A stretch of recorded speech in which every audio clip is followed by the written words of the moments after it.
HSC 2024 সুখবর সুখবর সুখবর। ৩ বার কেন সুখবর বললাম? প্রিয় শিক্ষার্থী বন্ধুরা, যাদের আইসিটি এমসিকিউ খারাপ হয়েছিল ২ থেকে ৩টা হয়েছিল তাদের জন্য বিশাল সুখবর, বিশাল সুখবর।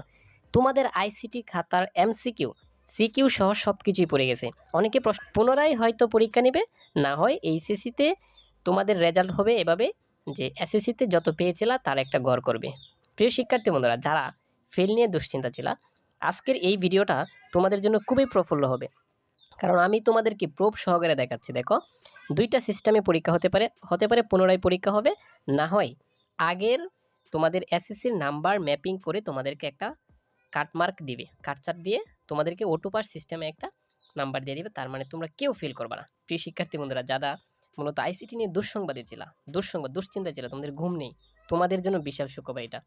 আমি এই পর্যন্ত যতগুলো তথ্য দিয়েছি সবগুলো তথ্য আমি অ্যাডভান্স দিয়েছি। এটা যদি শুনে ভালো লাগে বন্ধুদেরকে ভিডিওটা শেয়ার করে দাও।